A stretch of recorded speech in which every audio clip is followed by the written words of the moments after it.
Who are the Bilderberg Group, and why do they meet every year? What do they talk about? And why the secrecy? Do they intend to rule the world?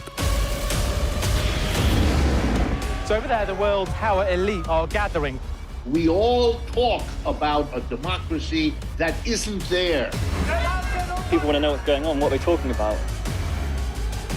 A global tyranny that would have made George Orwell wince.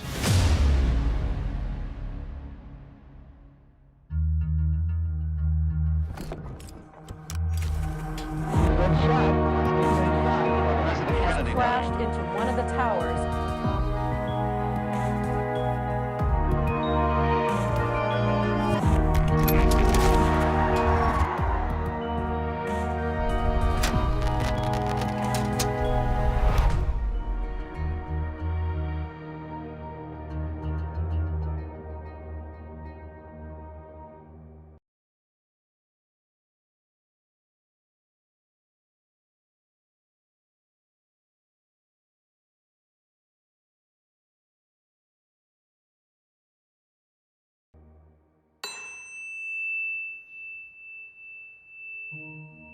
Why is it that for years it was even denied the Bilderberg Group even existed? There are splits among the people who run modern capitalist societies, and so they have meetings. Is the Bilderberg Group the true elite that rules the world? Do they manipulate presidents and economies to their advantage and manipulate us to believe that we have a voice and a choice?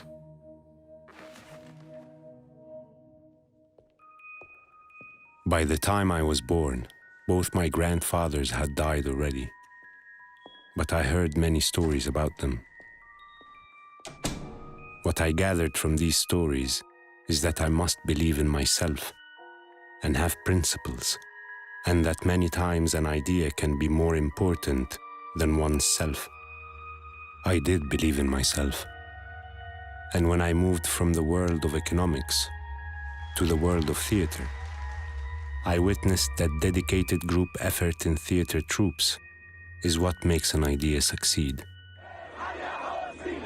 I also learned that even though I may sometimes be romantic, I always reject any form of injustice.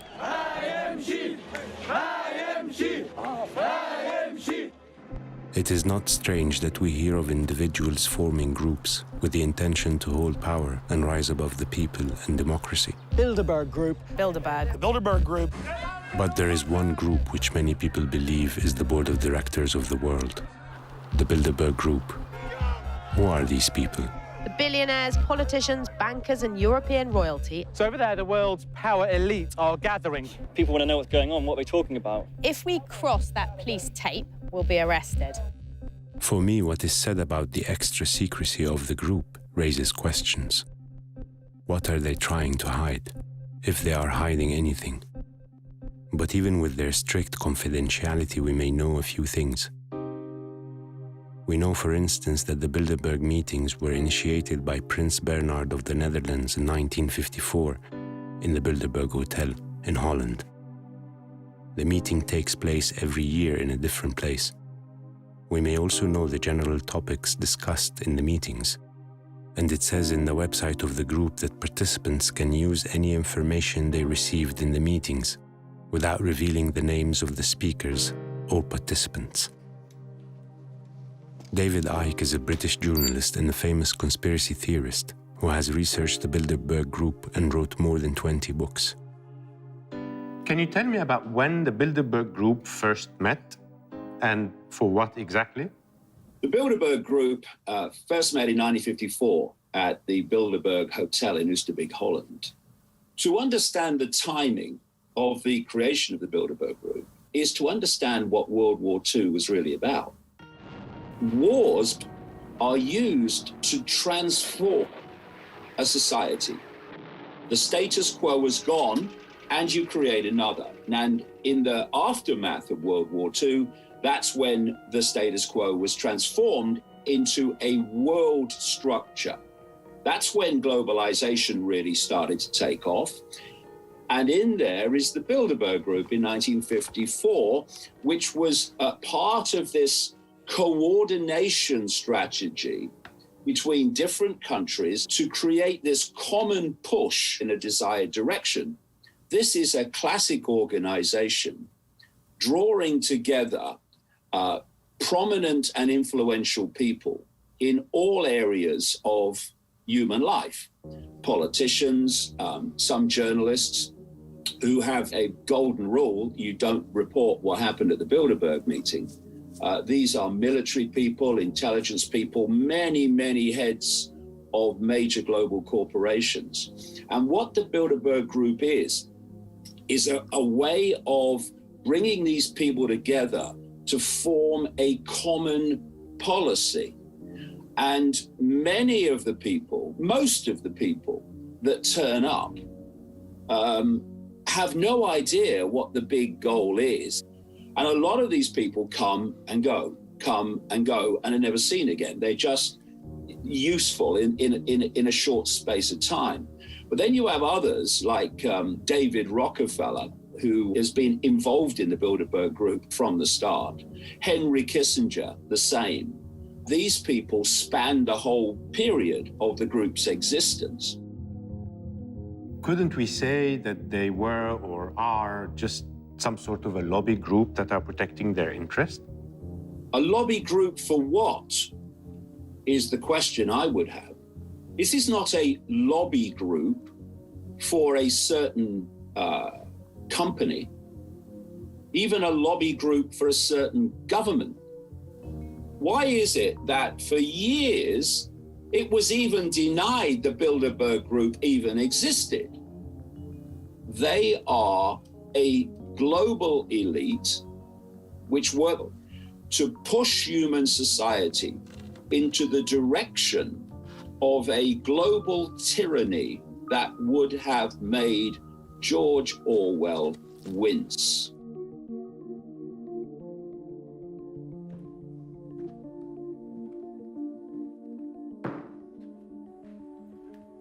What are you thinking about? We can't just keep blaming everyone else for everything wrong that's happening in the world. We blame others when we feel powerless. The question is, maybe they're not a secret society and they're just a private one.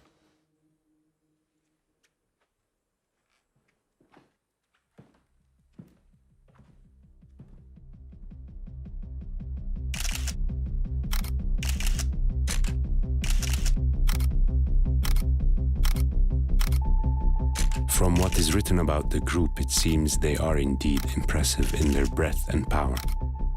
But there are other powerful groups that meet regularly, like the G7 and the G20.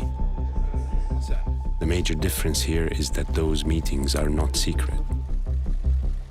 If the Bilderberg Group is indeed the shadow world government, well, they are doing a terrible job. Or maybe they are getting exactly what they want. And is it really true that after they discuss something in their agenda, then we see surprising effects in the real world? There are people that find it difficult to believe that the oil shock of 1973 could have been masterminded by the Bilderberg Group, as many claim. For starters, the United States Secretary of State, Henry Kissinger, had not attended that year. But at the press conference of the following Bilderberg meeting in 1974, the declarations of Prince Bernhard could raise some questions. L'année dernière, le thème, c'était la possible crise d'énergie. Sans savoir, nous étions des petits prophètes et la crise d'énergie est venue beaucoup plus vite que tout le monde des participants ont pensé.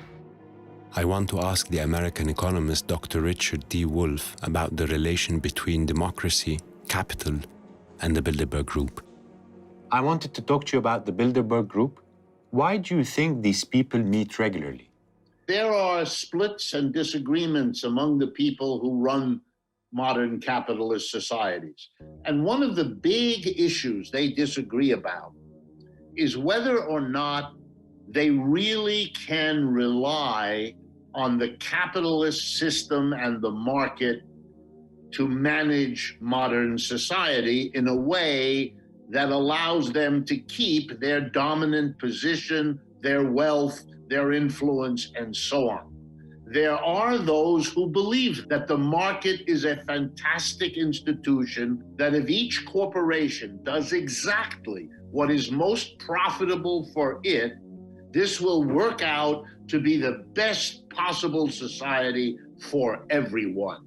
Then there are other corporate leaders who say that the levels of inequality common to capitalist societies create severe vulnerability, that you are going to make the mass of people who have middle or low income eventually decide to use their political power, they are the majority, to use politics to undo the results of a capitalist private economic market system. And that therefore you must take steps to deal with that. Notice, everybody has agreed among them that what they want is capitalism to continue. The people to run the corporations continue. But one group doesn't want to worry about taking care of social problems, and the other group does. And so they have meetings because these disagreements can become explosive. Do you think this group uses their capital to overcome democracy and the will of the people? They have no interest in democracy. They never did. And let me explain why. Every one of these people, they operate their enterprises in a fundamentally anti-democratic way. For example, the board of directors does not submit its proposals or its strategies to the entire employees to get their approval. That would be a democratic way to run an enterprise. They don't do that. What the enterprise is in capitalism is a systematic training of the population against democracy. If you spend 5 days a week, 9 to 5, at your factory or in your office, you are in an environment that teaches you to accept orders from whoever is above you in the hierarchy. There is no democratic control. We all talk about a democracy that isn't there. And partly the talk is a compensation because it isn't the reality. 300 years ago, we got rid of kings, but the kings didn't go away. They were clever. They went inside the capitalist corporation and they changed their name. It's now CEO. Would you say that these kind of groups are think tanks, or they're rather the biggest capitalist lobby ever? I prefer the lobby because thinking is not their strong suit. What they do is they hire people to do the thinking for them. I went to all the elite schools in this country. I know all these people. They're managers. That's what they've been trained to do, to manage, to identify who they can rely on, who has technical knowledge of this or that. So they bring people like me, a critic of the system. They want to know how people like me look at all of this. And I always have an ambivalent feeling, wondering to myself, who am I helping here? These are not my people, We are laughing, but it actually feels hopeless. Do you think there is any way around this?